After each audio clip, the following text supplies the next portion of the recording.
Olá, boa noite. O É Notícia entrevista hoje o deputado do DEM da Paraíba, Efraim Filho.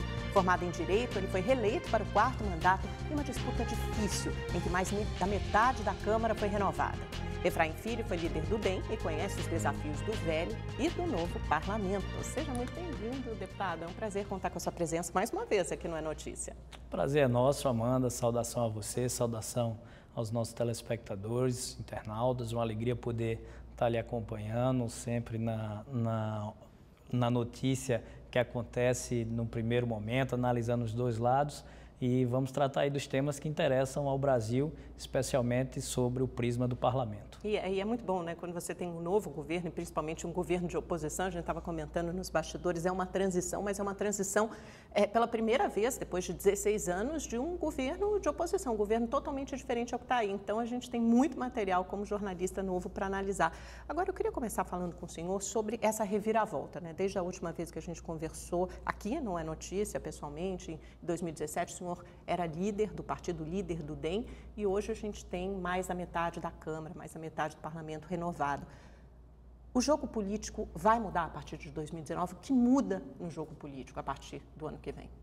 Vai mudar sim, como você falou no início, a transição de governos antagônicos, ela não é memória recente para muitos jornalistas e cidadãos que não se recordam ainda lá de 2002, né, quando o PSDB, na época Fernando Henrique, entregou ao presidente Lula, e não era com esse clima de tensionamento que atingiu o ápice nessas últimas eleições. Tudo isso que passou fez dessa transição, recebeu uma cobertura da mídia, atenção da sociedade, acompanhamento pelas mídias sociais, né, ministros anunciados pelo Twitter, né, são todas que se chama horizontalização dessas informações para que toda a sociedade às vezes possa comentar, tomar conhecimento, avaliar, e isso tem gerado toda essa repercussão que não é ruim, né? Algumas pessoas até analisam como sendo batendo cabeça, dificuldade de articulação, mas não é. O senhor não acha que há dificuldade em articulação? Porque houve uma série de recuos, né, do governo eleito de Jair Bolsonaro. Vai nomear alguém e depois acaba nomeando outra pessoa, vai fundir ministério, depois volta atrás. Porque virou aquela coisa de todo mundo achar que através da mídia social ganhou uma câmera de televisão, um microfone de rádio, todo mundo ali faz as suas avaliações, e quando as avaliações acabam não correspondendo, se chama desarticulação. O que eu quero dizer é que pela transição, já se pode perceber que receitas velhas do passado não poderão se aplicar ao novo momento que o Brasil vive. Isso já valeu para a campanha. A campanha ela foi absolutamente diferente, fora dos padrões, né? A gente tinha um padrão do consumo, né, do marqueteiro. O marqueteiro fazia pesquisa na sociedade, o que saía da pesquisa transformava em discurso, uma coisa meio engessada. O Bolsonaro ele quebrou essa lógica. Ele foi com convicção defendendo as suas ideias e conseguiu transmitir hoje o que é o ponto forte na política. Ele não tinha nem marqueteiro, né? Não tinha nem marqueteiro. Então, a autenticidade, né, na verdade, foi o maior valor que a população percebeu, porque às vezes o Haddad ele fazia o discurso politicamente correto, mas ninguém acreditava no que ele dizia. E às vezes discordando do que o Bolsonaro falava, mas ele transmitia a verdade e você sabe que ele vai fazer o que ele falava. Então acho que esse novo momento da transição, montagem de equipe de governo, ela antecipa o que vai ser a relação com o Congresso. E você disse, a gente está numa posição privilegiada, porque com 39 anos, fruto, né, de uma nova geração, mas com a quilometragem rodada de 12 anos no Congresso, realmente é importante ver essa passagem de bastão e esse novo momento. É hora de quebrar o retrovisor. Quem quer andar de marcha ré para um passado que não deixou saudades, vai pegar o caminho errado da sociedade. Agora, o PSL, o Partido Bolsonaro, também é um partido novo nesse sentido. Na verdade, ele já existe há muito tempo, mas sempre foi considerado uma legenda de aluguel. No máximo tinha 1, 2 parlamentares, já tinha 8 na época da eleição, né? Por causa da eleição, Bolsonaro já conseguiu levar vários parlamentares, mas elegeu a segunda maior bancada da Câmara, com 52 deputados, só perdeu para a do PT, muito provavelmente deve ser a primeira, né? Depois da mudança aí com as novas regras, com a cláusula de barreira. Já partidos tradicionais, como MDB, PSDB, sofreram reduções bruscas importantes nas suas bancadas. A fragmentação do Congresso também aumentou, né, de 25 para 30 partidos. Será mais difícil para o governo lidar com esse novo desenho de Congresso? Sem dúvida, um governo fragmentado, um Congresso fragmentado, ele gera a necessidade de um maior poder de articulação.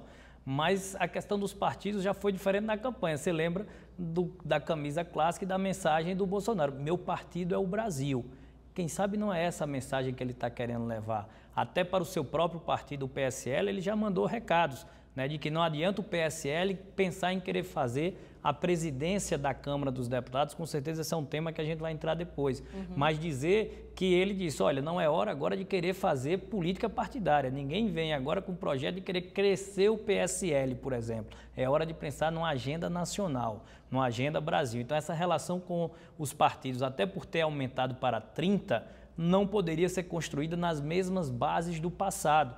Para isso, a Dilma teve que aumentar para 39 ministérios. Ficou quase naquela brincadeira. O Bolsonaro está fazendo o contrário, reduzindo, né? Foi a expectativa, o compromisso feito com a sociedade. Então, essa redução, que ele fala que vai ficar entre 15 e 17 ministérios, vai acabar ficando em 17 mesmo, porque teve que desmembrar a questão da agricultura, com o meio ambiente e outras mudanças, mas eu acho que ela é simbólica. Não é o impacto dela que vale tanto. O impacto fiscal dessa redução, ela às vezes chega a ser residual, mas o simbolismo de mostrar que o Estado pequeno, enxugando a máquina, para tentar construir com o Congresso uma relação que não é baseada em dar a 30 partidos um nicho de poder para cada um e depois virar a bagunça que virou o Brasil, é isso que vai mover os primeiros movimentos da transição e do início de governo. Agora, o Bolsonaro pode ter dificuldades com o PSL, com o próprio partido dele, porque é um partido, quer dizer, todo mundo se filiou ao partido agora, muitas dessas pessoas mal se conhecem, vêm de origens diferentes, têm ideias completamente diferentes, muitas vezes parece uma colcha de retalhos, e muita gente que se elegeu pela primeira vez, né, com pautas muito ligadas à moral e aos costumes, à segurança pública. Haverá dificuldades do PSL? Haverá, Amanda, e você faz a leitura perfeita. O grande desafio do Bolsonaro é com seu próprio partido. Se você for lembrar a história recente, o PT, quando quis fazer a reforma da Previdência, o maior desafio foi o próprio PT, que tinha na sua base pessoas que desconsideravam aquela necessidade e acabou não avançando, porque partidos como o PMDB, por exemplo, que à época era aliado, disseram: primeiro você tem de dar o exemplo. A história se repete com Michel Temer.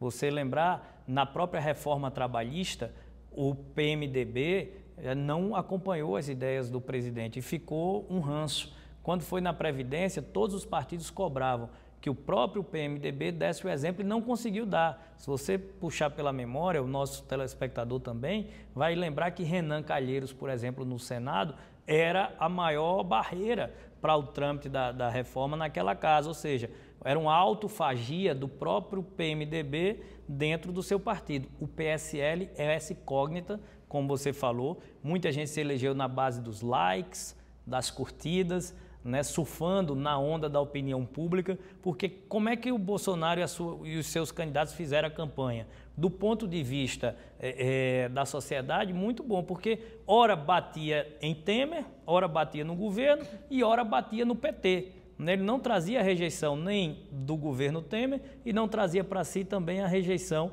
dos tempos passados do PT. Então, agora talvez será a primeira vez que esses blogueiros, a turma que se elegeu com as mídias sociais, e não falo isso em tom pejorativo, falo revitalizando esse modo de fazer política, mas será a primeira vez que eles talvez enfrentem a sociedade em temas que não são populares. Como será essa reação? Terão compromisso com a agenda de Bolsonaro? Porque, para concluir, você também trouxe um ponto importante.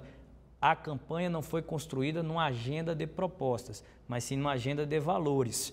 Defesa da família, conservadorismo, combate ao crime organizado, à violência. Então, certamente haverá adesão a essas pautas. A gente espera agora as pautas econômicas ou até as pautas políticas, talvez a dificuldade seja aí. Aí é onde está o X da questão. Reforma da Previdência, reforma tributária, todas as reformas impopulares, difíceis de passar. Isso, e o governo precisando convencer a sua bancada a dar o exemplo, fechar a questão e votar unido. Eu acho que a guerra de comunicação vai ser muito forte. Porque, na verdade, Temer perdeu a guerra de comunicação. Temer perdeu a guerra de comunicação, isso está claro.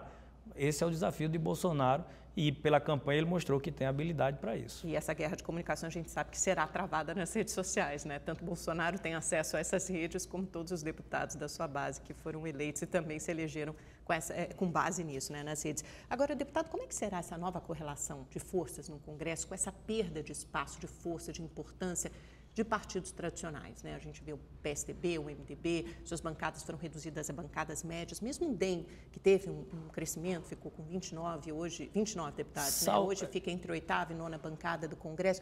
O DEM também tinha uma expectativa de crescer mais, né? Eu lembro que eu conversei com a ACM Neto, Rodrigo Maia, com o senhor, havia uma expectativa de chegar a 40 deputados, né? De se tornar um partido mais robusto na Câmara. Isso não aconteceu. Nós tínhamos essa expectativa, sim. Agora, essa fragmentação que você tratou e o fenômeno Bolsonaro, que com deputados muito bem votados ainda acabaram fazendo aquele efeito, né, de trazer parlamentares menos votados. Você vê que a votação do Eduardo e da Joyce em São Paulo trouxeram acho que 15 deputados de São Paulo. No Rio de Janeiro, que também teve esse fenômeno, vieram 13 deputados e só não veio mais porque não tinha mais candidatos ou em São Paulo ou no Rio. Então, quer dizer, tem muita gente que está vindo também sem ter a envergadura necessária do trabalho de ter ido à rua, conquistar voto e de realmente ter uma representatividade na sociedade. Esse era o desafio. O Democratas, salvo engano, comparado com 2014, depois do PSL, foi o partido que mais cresceu. Nós tínhamos 21 deputados eleitos em 2014, elegemos 29 agora. Não tínhamos nenhum governador, elegemos 2, Ronaldo Caiado no Goiás e o Mauro Mendes no Mato Grosso. Quer dizer, ficou aquém das expectativas, mas ainda assim, dado o quadro, dado o cenário, foi um bom resultado. Foi um avanço. O DEM, com 3 nomeações para ministério, mostra que estará exercendo um papel de protagonista e não coadjuvante nesse novo governo, e mais do que no novo governo, nesse novo cenário brasileiro. Acho que é essa a mensagem que eu quero deixar. O Democratas colheu os frutos de ter sido a oposição mais convicta ao PT durante os tempos de governo dele, mais do que o PSDB, por exemplo, que ficou em cima do muro e levou uma queda. Para concluir, é só pegar em 2014, o Democratas elegeu 21 deputados, acho que o PSDB elegeu 54. Agora os dois estão com 29. Mostra que o Democratas acertou e o PSDB acabou colhendo prejuízo das suas hesitações. Colheu essa derrota, né? Tanto na presidência da República... E o resultado do Alckmin com 4%, não por ele, mas a grife PSDB realmente passou por um mau momento em 2018. Então, o que o senhor está dizendo,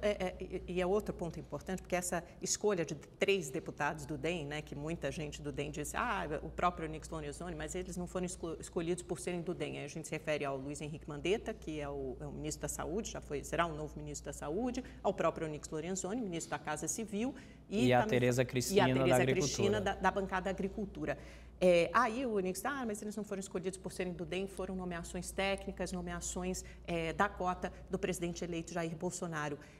Mas isso tem gerado muita ciumeira entre os próprios aliados do DEM, outros partidos, PP, PR, PSD. Como é que fica essa relação? Essas nomeações foram feitas, como o Onyx disse, porque eram nomeações técnicas ou tem alguma relação por eles serem do DEM?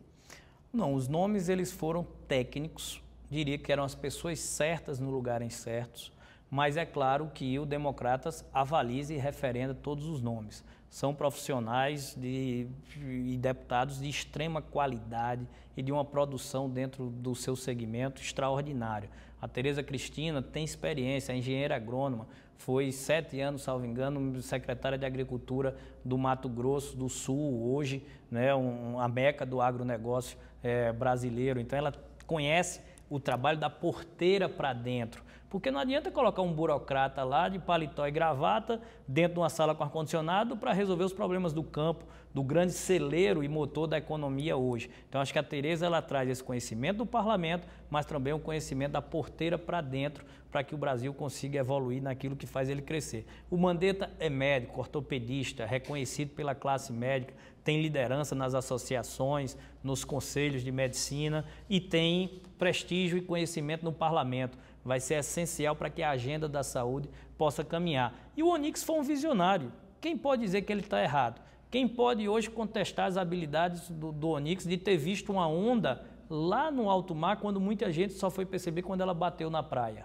Então, eu acho que essas condições essa linha de ser visionário é uma das condições para liderar. Então, eu reconheço o mérito no Onyx e reconheço a capacidade dele avançar. Tem ciúme Embora muita gente no seu próprio partido, no Democratas, faça ressalvas ao Onyx Lorenzoni. Vou falar de ele fora, tem arestas a parar. Vou falar de fora para chegar no partido. Esse ciúme existe? Para mim é muito mais um mimimi, num inconformismo, tá certo? Que tem que ser demonstrado. Nenhum partido vai bater palmas e dizer, olha que legal, o Democratas está com um superdimensionamento. Não é isso. A própria transparência que o Bolsonaro deu faz com que as pessoas também percebam. Acho que o Brasil também vive esse momento de ter que fazer a leitura, né? Não é o Bolsonaro deixou claro, não é o partido que ele está indicando, é o Rodrigo Maia quem está indicando. O senhor quer dizer que o Democratas tem bons quadros para oferecer quadros. E ao aí Brasil. Fez as indicações, então os outros partidos estão com inconformismo, mas isso não vai gerar impacto na eleição de Rodrigo Maia, a gente chega lá. Como não vai gerar impacto? Os políticos, os aliados do Rodrigo Maia já estão dizendo que isso vai gerar impacto sim, porque senão o DEM vai ocupar, além de ocupar 3 ministérios, ainda ocupa a presidência da Câmara, vira um super partido. Mas a presença de Rodrigo Maia na Câmara dos Deputados tem uma liderança que não é baseada nesse equilíbrio de forças de partido, nem nunca foi. O Rodrigo Maia não é uma peça de reposição dentro do Congresso que vai chegar os partidos aliados ali, o PP, um exemplo, o PR, estou citando aqui aleatoriamente. Não quero mais com o Rodrigo Maia, vamos colocar agora A, B, C, por exemplo, o Aguinaldo, que é o líder do governo, ou o Arthur Lira, que é o líder do partido, ou o Jovaí, ou o deputado do PR. Não é ou o João Campos, que é candidato agora, pré-candidato pelo PRB. E são figuras mais próximas ao Jair Bolsonaro. Lembrando que o Maia não é próximo, não é um... E isso ajuda, tá? Não ter essa imagem colada no governo.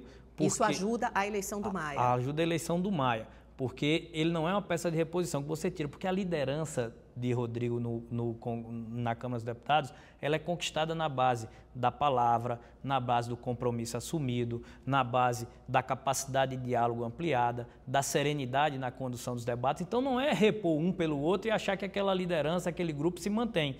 Por que é vantagem para Rodrigo? Os candidatos que ele enfrenta, João Campos, por exemplo, é muito forte na bancada evangélica, o Alceu Moreira na bancada da agricultura, o Capitão Augusto na bancada da segurança pública. São todas bancadas com afinidade ao pensamento de Jair Bolsonaro e também do eleitor, né? A gente viu isso. Exato, são fortes nos seus respectivos nichos. O jogo de ganha-ganha para Bolsonaro é ter um presidente que consiga dialogar num horizonte mais amplo do que o que ele já dialoga. O apoio da bancada da segurança evangélica e agricultura, Bolsonaro já tem.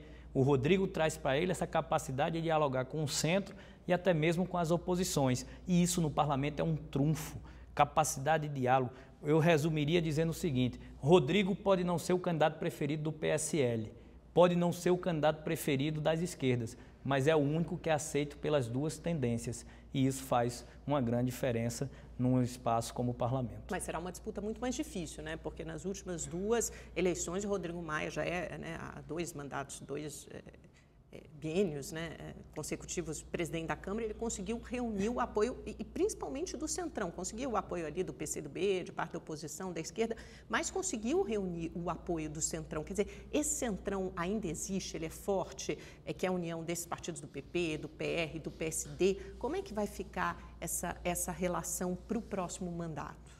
Esses partidos, eles inclusive começam a entender que em virtude do modus operandi de Bolsonaro compor a sua equipe, talvez o maior espaço de poder que eles possam ter para dialogar com a sociedade é a agenda da Câmara dos Deputados. E aí eles vão ter que se manter unidos, quer dizer, esses partidos não podem se dissociar. Eles estão percebendo isso e que, como eu disse, o Rodrigo não é uma peça de reposição simples, tira um e coloca outro, porque se perde uma série de links que foram feitos durante a condução dos trabalhos da casa. Então, quando eu digo que esse inconformismo ele é muito mais para fora do que para dentro do grupo, é essa a leitura que eu estou querendo passar. O fato de Bolsonaro ter nomeado 3 ministros democratas não irá repercutir necessariamente no abandono de apoio a Rodrigo Maia, porque esses nomes não foram colocados pelo próprio Rodrigo e nem representam um alinhamento automático de Rodrigo com a agenda do governo. É um jogo de ganha-ganha, volto a insistir. Bolsonaro poder ter um presidente da Câmara que tem uma capacidade de diálogo ampliada, que não pertence àquelas bancadas aonde ele já exerce liderança, vai ser essencial para que ele consiga conduzir a agenda das reformas impopulares, dos temas econômicos. Ele vai precisar dialogar com alguém com o centro e até mesmo com a oposição para essa agenda ir para frente. E o Rodrigo Maia faria essa interlocução, seria esse porta-voz. Sem o Rodrigo Maia, dá para aprovar a reforma da Previdência, reforma tributária, outras importantes e impopulares? Eu não vou personificar nem personalizar. Sem alguém que dialogue com centro e com esquerda, o Bolsonaro não terá os 308 votos necessários. Por isso que é importante até quem é da sociedade... Ele tem que ampliar essa base de apoio. Não adianta só falar para convertido, tem que ampliar essa base de apoio no Congresso e a presidência da Câmara é um instrumento para isso. Perfeitamente. Esse é o convencimento que o próprio Bolsonaro e lideranças do PS, do governo, têm trabalhado com o PSL, que elegeu 52, para dizer, olha, a gente precisa de 308 votos para apoiar. Não adianta trabalhar em cima de 100, 150, que são automaticamente alinhados, porque aí a gente não aprova. Essa foi a dificuldade do governo Temer, não tinha os 308 votos. O Bolsonaro, ele precisa entender isso, está entendendo e acho que irá construir nessa linha aí para o futuro. Já dá para ter uma noção do tamanho da base de apoio do governo Bolsonaro? Olha, essa ainda... Não é a próxima ao Onix, por exemplo. Com que números o governo de transição trabalha? Olha, não dá para perceber porque você ainda não tem a noção exata de quem é a sua base. Exatamente esse diálogo, por exemplo, com o centro. Esse apoio do Bolsonaro ao centro na condução da Câmara dos Deputados, isso vai gerar alinhamento? Ele vai conseguir esse apoio ou ele vai insistir em trazer alguém das bancadas que ele já exerce influência? Essa é a decisão, do ponto de vista de estratégia política, mais decisiva para o início. Aí eu não tenho condição hoje de antecipar, porque hoje o que eu estou trabalhando aqui contigo, Amanda, com as pessoas, são cenários. Sim. Eu acho que tem uma bifurcação. Que caminho, e a gente sabe o cenário da bifurcação, é isso que eu estou dando. Agora, que caminho o governo vai escolher? Às vezes a gente brinca quando vai no parque, né? Na montanha-russa, se é com emoção ou sem emoção, a gente vai ver como é que vence esse desafio. Então, se quiser com emoção, às vezes é pegando, já começando com brigas. E querer já, como foi dito, um presidente que seja um trator, que vai querendo atropelar na agenda. Se quiser sem emoção, faz uma boa aliança no início, uma coalizão e tem um presidente que vai tentar construir essa agenda na base do diálogo, que é isso que a sociedade quer para o momento. Nós vivemos o ápice do tensionamento nesses 2 anos. É hora de desarmar o palanque. Agora a bandeira nem é mais vermelha, laranja, amarela, azul ou verde. É a bandeira do Brasil e todos têm que torcer para esse país dar certo. Esse já é o discurso Bolsonaro, o seu já está afinado. Agora, me diga uma coisa, o Rodrigo Maia está sendo pressionado por aliados políticos, até colocando como moeda a presidência da Câmara, para votar alguns projetos impopulares também, alguns projetos bastante polêmicos, como esse que foi até falado ontem, né? Teve uma declaração do Sérgio Moro sobre a mudança no Código de Execução Penal, tentando abrandar algumas penas, punições, inclusive para crimes de colarinho branco, que seria muito mal visto pela sociedade. O Moro já se colocou contra esse projeto, disse até que falou por telefone com o Rodrigo Maia, pedindo para que isso ficasse para a próxima legislatura, para o Congresso, novo Congresso eleito. Esse projeto será votado esse ano? Eu acho muito difícil, que porque seja... tem gente pressionando, né? Gente do PP, gente do PR, gente próxima a Rodrigo Maia, encrencado com a Justiça, pressionando para que esse projeto seja aprovado já, seja votado logo. Amanda, tem gente pressionando, mas é difícil que esse número signifique a maioria da casa. Já se tentou isso no passado, com o projeto que anistiava a Caixa 2. E sabe o que aconteceu? Não apareceu nem rosto, nem nome.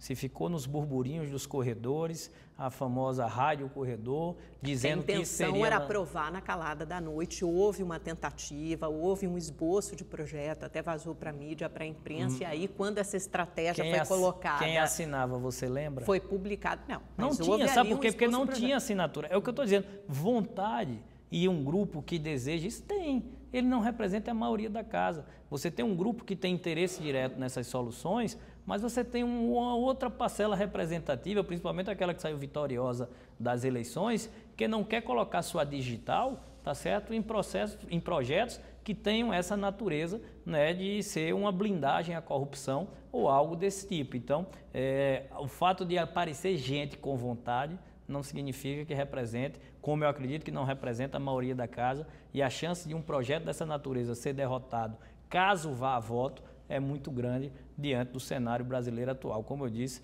receitas velhas do passado não se aplicam aos desafios do agora e do amanhã no país. Por falar em desafios, o que o senhor espera do governo Bolsonaro?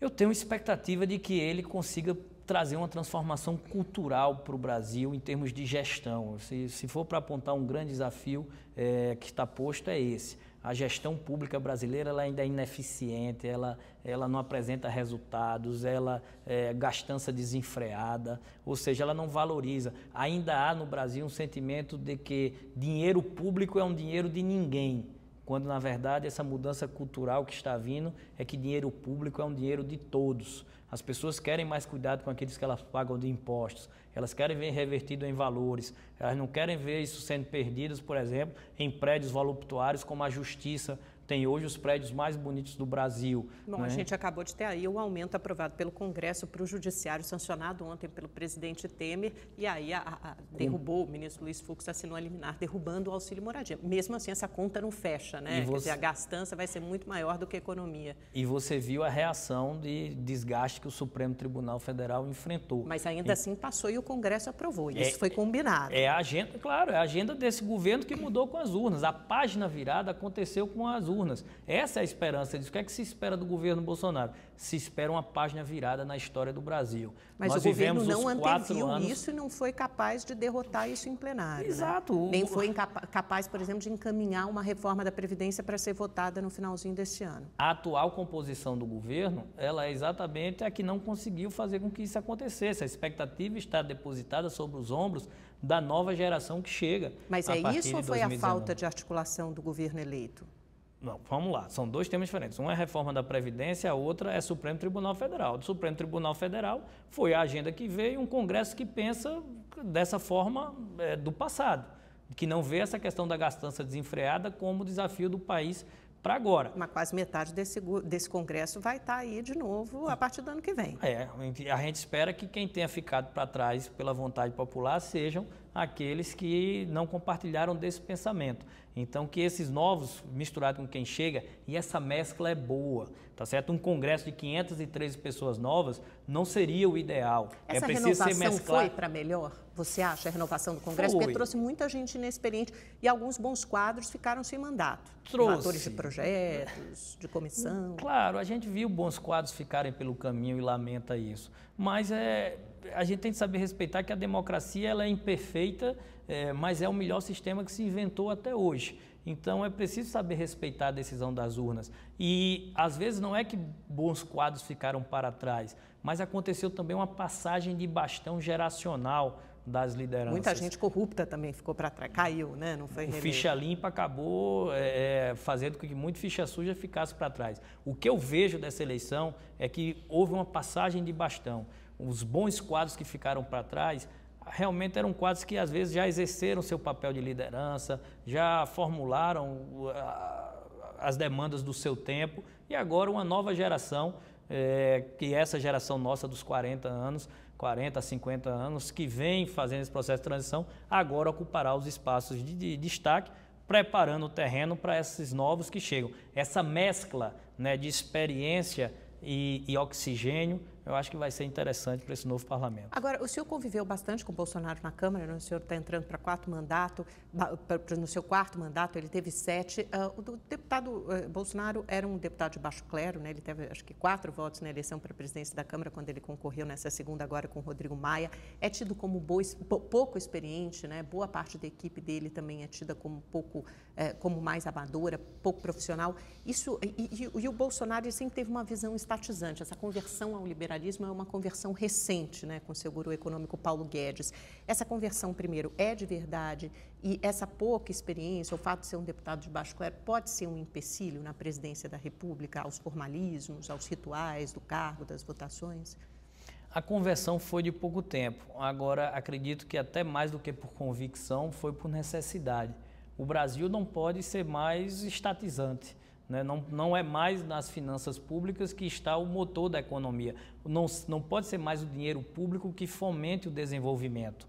E o contraponto a isso é a política liberal, é a busca de parcerias com a iniciativa privada, é a busca de que os investimentos, especialmente em infraestrutura, sejam bancados por quem tem capacidade de investir, que são as empresas privadas. Então, o governo, eu acho que ele vai nessa linha do liberalismo, que é reduzir de tamanho, ficar e focar nas áreas essenciais, saúde, educação e segurança pública, e tentar liberar o resto para que você possa atrair recursos. Eu acho que pelo que a gente viu do mercado nesses 2 primeiros meses, mais do que uma boa vontade, um aumento da confiança e da expectativa para que se possa investir, gerar emprego, gerar renda, conseguir novos postos de trabalho, é o ciclo positivo que o Brasil precisa enfrentar. Mas e o liberalismo foi saída, não foi alternativa. O mercado ainda é ciente abstrato e o liberalismo nunca foi tradição na política brasileira. Isso encontra essa cartilha ultraliberal, não é nem liberal, é ultraliberal do Paulo Guedes, da equipe econômica que ele formou, encontra respaldo, terá ressonância no Congresso? Porque essa é a preocupação. O Brasil sempre foi um país com uma tradição econômica muito mais estatizante, patriarcal, afeita e muito porosa aos lobbies de diversos setores, aos benefícios fiscais, às isenções fiscais. Essa cultura vai mudar? Ela mudou no Congresso, porque talvez ela tenha mudado em alguns setores da sociedade. Eu não sei se todos os setores que apoiaram ou votaram no Bolsonaro têm essa clareza. Acho que muitos votaram nele por uma pauta ligada mais à moral, a costumes, à segurança pública. Não sei se eles também estão prontos para apoiar esses projetos liberalizantes. Certamente uma parcela do eleitorado dele está. E aí, como é que fica isso no Congresso? Amanda, você trouxe um rol de características negativas, pejorativas da nossa sociedade, estatizante, porosa a lobbies, entre outros. Não estava na hora de deixar isso para trás? Porque todo mundo sabe o que é certo. O que faltava era coragem para fazê-lo. Mas o Congresso está preparado para isso? Vai ser mais fácil, por exemplo, aprovar a reforma da Previdência? Esperamos que sim, até porque o grande desafio foi o timing político. As pessoas sabem o que é o certo. Faltava coragem para fazê-lo. E coragem por conta das eleições. O maior desafio das reformas não foi o conteúdo, foi o timing político e o impacto disso nas eleições, que se provou um receio verdadeiro, né? Muita gente que ficou para trás colocou na conta das reformas trabalhista e previdenciária, principalmente a trabalhista, que surtiu efeitos, e o tempo irá mostrar que está com a razão, que a gente precisava modernizar essas relações, diminuir a burocracia e gerar mais empregos e mais oportunidades. Ainda não teve esse efeito todo na geração de emprego, né? Bom, é importante fazer essa ressalva. Ficou bem aquém das expectativas da geração de vagas que o Henrique Meirelles colocava. Porque você está correta, mas mudou o viés. Se você pensar que o viés estava para baixo e, além de mudar o viés, saiu do vermelho para o azul, e isso já vem num patamar de alguns meses na sequência, mostra que esse crescimento ele é pequeno, mas ele é gradual e é firme. Hoje o Brasil deixou de ter desemprego para ter emprego. Agora, claro que para um país que perdeu cerca de 2 milhões de vagas, ter gerado 700 mil ainda não deu à população a percepção da retomada. Mas esse é mais ou menos o número, uma perda de 2 milhões para uma retomada esse ano aí de 700 mil vagas. Ainda falta muito, mas está nesse caminho. E eu falei da mudança cultural lá atrás. Eu acho que é isso que se pretende implementar. Essa mudança que o modelo Brasil estava defasado. O Made in Brasil, como vinha, ele tinha que ser reformulado. Nós estamos diante dessa oportunidade. Se vai acontecer ou não, é isso que vai dizer. Eu vou lhe trazer aqui um tema novo que pouca gente abordou, essa fusão de ministérios. Muita gente reclama exatamente porque a nossa cultura era ter 39 ministérios. O Ministério para a Economia, o Ministério para a Fazenda, o Ministério para o Planejamento, o Ministério para a Indústria, o Ministério para o Turismo. A indústria está reclamando muito, por exemplo. Agora sabe... Mas há outras fusões que parecem fazer pouco sentido, né? Acho que agora houve uma certa desistência da agricultura com o meio ambiente. Sabe qual era o grande entrave do país? Era não ter resolutividade nos temas que interessavam, nos temas complexos. Como é que se resolvia com 39 ministérios? Um tema que envolve mais de uma temática... Se coloca um grupo interministerial de trabalho, o GIT, que se chamava. E o folclore diz, né? Quando você não quer resolver nada, cria um grupo de trabalho, você desloca o debate e não tem resultado. O que se precisa é resolutividade. Eu acho que se tem um ministro da Economia, o Paulo Guedes, um exemplo, e vai ter receita de um lado e indústria do outro, quando tiver conflitando, vai ter alguém para resolver. E aí o ministro vai levar... Ele vai ser o árbitro em última instância. Ele vai ser o árbitro no sentido de que você tem que ter a presunção de que as pessoas que estão lá estão de boa fé e querem fazer o país dar certo. Então, eu acho que é essa linha que vai fazer a diferença.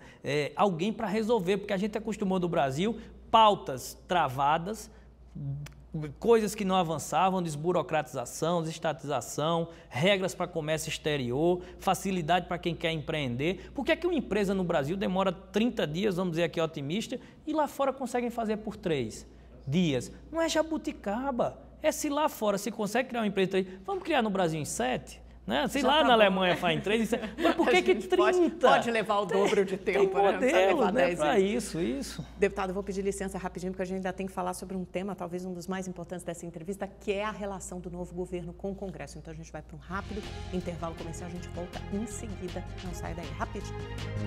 Você está assistindo É Notícia. Está de volta com o deputado reeleito do DEM da Paraíba, Efraim Filho. Deputado, acho que o ponto mais importante da nossa conversa que é como será a relação, e a grande incógnita desse governo até agora, como será a relação do governo eleito de Jair Bolsonaro com o Congresso. E principalmente porque houve uma mudança. Normalmente, os congressistas encaminhavam, líderes de partidos, presidentes encaminhavam suas indicações políticas e o presidente acatava as nomeações políticas para cargos importantes para montar o seu primeiro escalão. E, em troca disso, tinha apoio da base no Congresso. Era conhecido como toma lá da cá, ficou com uma pecha muito negativa, pejorativa na sociedade. Bolsonaro mudou essa forma de fazer política, apenas faz nomeações técnicas. Como é que vai ficar essa relação com o Congresso se não há mais indicações políticas? Em que bases ela se dará? Olha, está claro que ela será feita em bases distintas do que a gente se acostumou a ver. Ou seja, é hora de quebrar o retrovisor. Não dá para mirar pelo passado. Isso não vai funcionar agora. Agora também Bolsonaro sabe que não pode prescindir dessas lideranças. Ele vai encontrar a oportunidade de construir pontes e não muros. O que o senhor está dizendo é que ele vai precisar ceder também alguma coisa aos políticos. Ele vai precisar ter uma agenda que conquiste esse apoio, seja pela repercussão nas ruas em determinados momentos, seja pela construção de projetos que acabem representando interesses políticos, partidários, sem ser no tom pejorativo, você levar projetos estruturantes a um determinado estado, a uma determinada região. O Nordeste, por exemplo, é presente no diálogo dele e da equipe nesse primeiro momento, afinal foi a região onde ele perdeu e precisa recuperar esse espaço, retomar essa liderança do PT. Então acho que as conquistas de votos, elas serão feitas na base das ideias e não da base do balcão de negócios. A gente falava muito do efeito sanfona dos partidos, né, que inflavam e desinflavam e murchavam de acordo com o interesse do governo de plantão.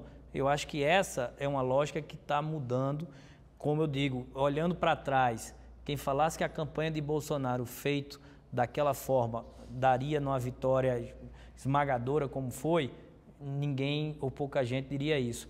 Por isso que agora não dá para cravar que a relação dele com o Congresso será um desastre ou será ineficiente só porque é feita numa nova base. Então esses cenários estão postos e eu acredito que a sociedade brasileira é quem será o maior respaldo do governo para que o Congresso, que é sensível à voz das ruas, o Congresso é a casa do povo, é lá que está quem é votado, porque quem está no judiciário e quem é ministro está por concurso ou está escolhido.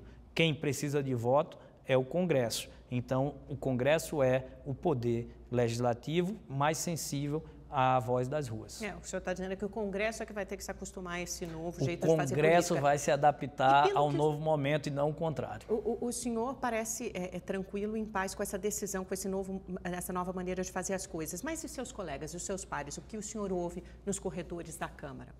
Tem insatisfações, tem incertezas, mas é um novo momento e quem pegar contra o vento vai ser arrastado, tá certo? Quem não pegar o vento soprando vai ficar parado. Eu acredito que ou se entende que o Brasil deu nas urnas a resposta de que quer uma mudança cultural, e a mudança cultural passa pela cultura de gestão pública, passa pela cultura do zelo, a cultura do zelo com a coisa pública, passa pela também mudança cultural na questão da educação e dos serviços públicos. Nós vamos ter esse novo momento. Eu acho que a frase colocada aqui foi perfeita. Não é o governo que tem que se adaptar ao Congresso, mas o Congresso que tem que se adaptar a um novo momento que a sociedade pede. Mas isso parece... Projetos como aquele, você vai ver, projetos como aquele de anistia Caixa 2, que ele não passa mais. A reforma da Previdência ser votada após as eleições era até um certo estelionato eleitoral. Foi para as urnas dizendo que estava arquivada. Aí depois das urnas se vota isso no apagar das luzes. Não, isso é uma agenda para o novo governo. Deixa ele encaminhar. Nessa parte eu acho que é legítimo. Deixa o novo governo encaminhar a sua proposta de previdência, até porque toda a questão de comunicação precisa ser refeita. É que a gente não sabe que reforma é essa, né? Olha, a gente não sabe se vai ser aproveitada alguma coisa da proposta do Michel Temer, a gente não sabe se será uma reforma inteiramente nova. É da ciência política. Uma reforma como a previdenciária, ela precisa ser aprovada em 3 bases.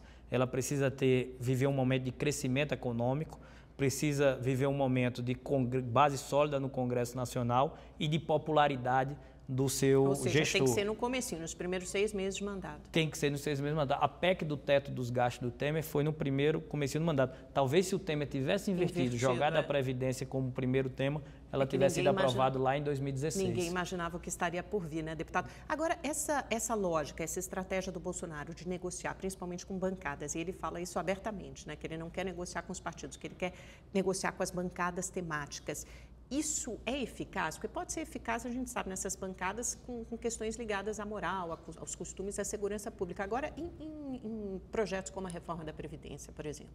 Esse é o grande desafio, porque a orientação que vai para o famoso painel não é a orientação das bancadas temáticas, é a indicação das lideranças. E o senhor já foi líder, sabe como funciona. Quer dizer, o Bolsonaro não precisa fazer institucionalizar, nesse sentido, a relação com o Congresso? O que eu acredito, e é opinião, não é informação, o que eu acredito que o Bolsonaro antevê é que, para um líder de bancada, e aqui fala alguém que já foi líder, o maior desastre é ele orientar a bancada no painel diferente daquilo que os seus membros pensam. Então, se ele quiser orientar contra um projeto do governo, simplesmente para retaliar, enquanto a sua bancada, ouvindo a voz das ruas, apoia, esse líder está fadado ao fracasso e deve ser derrubado a qualquer momento pela própria bancada. Então, essa sintonia, se ele conquistar a maioria dentro da bancada, em virtude das frentes temáticas, o líder vai ter que acabar seguindo o que pensa a voz da maioria. Mas é o seguinte, em algumas pautas isso pode ser simples, mas em outras, como a reforma da Previdência, provavelmente a voz das ruas e a voz dos lobbies será contrária à reforma e não favorável. Então, quer dizer, se forem só ouvidas as vozes da rua, talvez os projetos impopulares não passem. Perfeito. Agora, você tem que entender que a guerra de comunicação ela será travada. O Temer perdeu a guerra de comunicação, mas tem muita gente que vê a reforma da Previdência como uma forma de diminuir desigualdades, como uma forma de poder combater privilégios. Mas a posição do Bolsonaro não é clara, né? Muitas vezes ele emite posições contrárias ao próprio Paulo Guedes. Esse é o ajuste fino que vai ter que acontecer. A reforma, agora, o governo sabe que sem a reforma ele não vai conseguir produzir nada, porque você acaba tendo um déficit crescente. É preciso avançar e ele sabe que precisa fazer nos 6 primeiros meses, senão vai complicar. O que o senhor achou da indicação para um cargo eminentemente político, que é a Secretaria de Governo, de um general militar, o general Santos Cruz, alguém que nunca teve experiência nesse tema, que não tem experiência na interlocução com parlamentares, né, que foi chefe de missões de paz da ONU no Haiti, no Congo, e de repente essa será a pessoa responsável. A gente não sabe se essa será exatamente a atribuição dele, da Secretaria de Governo, ou se haverá uma mudança de função. Aliás, Bolsonaro a gente está gravando a entrevista de manhã, ele deve esclarecer, talvez esclareça isso ao longo do dia. Mas como é que o senhor vê essa indicação para lidar com o parlamento? Porque a gente sabe que houve muito ruído ontem, né? A gente está falando que ele vai estabelecer uma nova lógica de relação com o Congresso. E se ele precisa quebrar essa lógica... Mas a nova lógica é de um militar lidando com um parlamentar? Precisa chegar a esse ponto? Ele precisa trazer alguém outsider para se apresentar a esses parlamentares e para construir essa nova relação. Porque se você deixar alguém que já conviveu durante 15 anos, 20, 3, 4 mandatos nessa função, ele está direcionado a agir da mesma forma. Então, acho ele estará mais permeável às demandas dos parlamentares. É cultural, é algo que ele já absorveu, que é daquela forma ou daquela relação de toma lá da cá, que se acabam vencendo as votações polêmicas, como você disse, Amanda. eu acho que a lógica tem que ser quebrada. Mas são figuras assim que constroem maiorias também, né? Na lógica do passado, na lógica do passado, sim. Na lógica do passado seria assim. O senhor acha que a opção foi por uma figura mais dura, que não atenda a todas as demandas, por indicações, não necessariamente dura, mas uma figura que está fora, tá certo, do padrão do passado. Alguém que vai tentar trazer uma construção de relações com as novas bases. Então, o senhor encara isso de maneira positiva? Eu encaro de maneira positiva. Eu acho que esse diálogo ele tem que acontecer. Se o governo ele quer implementar, olhando a lógica do governo, se ele quer implementar uma nova forma de fazer política, ele tem que mudar, inclusive, o modus operandi. Se o general fez missões de paz no Congo e no Haiti, por que não ser exitoso numa missão de paz com o Congresso Nacional? Ele pode tentar tratorar o Congresso Nacional também. O Congresso Nacional, e isso não é um sinal de desprestígio do Congresso Nacional ou da pouca... Mas não nem disse. Esse tratorar o Congresso está vindo à sua avaliação. Da pouca abertura. Mas em nenhum momento foi disso. Isso é análise que a gente não conhece, nem é isso. E se ele for tentar tratorar o Congresso Nacional, ele perde. Não é essa a relação, muito pelo contrário, ele tem ouvido o Congresso, tem ouvido as bancadas, tem ouvido as frentes. Antigamente só os líderes ou presidentes de partido quem definiam. E veja que agora quem escolheu o ministro da Saúde... Quem o apoiou, né? Quem o ajudou a elegê-lo. Então, quem escolhia os ministros antes era no máximo uma cúpula de 2 ou 3 pessoas, o presidente do partido com o líder e alguém influente. Agora não, participou da nomeação do ministro da Saúde, quantos parlamentares que compõem a frente. Então, acho que essa nova lógica, ela está em sintonia com aquilo que pensa a sociedade. A gente ainda vai quebrar muita cabeça enquanto se adapta, tá certo, a esse novo tempo, que a gente espera que seja exitoso. O grande desafio não é mudar a lei, a letra fria, o papel branco. O maior desafio do homem é mudar a cultura, e essa mudança, ela é gradual, ela é implementada, e acho que a gente tinha que deixar para trás, tinha que ter choque de ordem. A gente tinha que deixar para trás essa cultura pejorativa que não dá. Vamos para o nosso pinga-fogo, que infelizmente já chegou ao fim nosso tempo. É bastante tempo, mas passa rápido, né? Conversa boa é assim. É assim, vamos então. Eu falo uma palavrinha, você responde com uma palavrinha ou uma frase rápida. Escola sem partido. É uma mudança cultural e que precisa ser respeitado a liberdade de expressão. Estatuto do Desarmamento. É o avanço para o cidadão ter direito à autodefesa. Sérgio Moro. Vai fazer um bom trabalho e tem credibilidade na sociedade. Rodrigo Maia. É um presidente que amplia a capacidade de diálogo do governo Bolsonaro. Renan Calheiros. Renan Calheiros dificilmente conseguirá ter a maioria no Senado. Onyx Lorenzoni. Foi um visionário e tem credibilidade hoje para conduzir as políticas do governo. PT. PT deixou um legado ruim para trás e não é tão forte quanto o Lula. Esquerda. A esquerda vai fazer aquilo que mais gosta, a oposição. Temer. Temer, ele sai deixando espaços que, infelizmente, teriam sido melhores utilizados. Lula. O Lula não é mais o homem que todos acreditavam. E Bolsonaro. O Bolsonaro tem um grande desafio pela frente e vamos torcer e trabalhar para que o Brasil dê certo. Muito obrigada, deputado, por mais essa entrevista ao É Notícia. Volte sempre.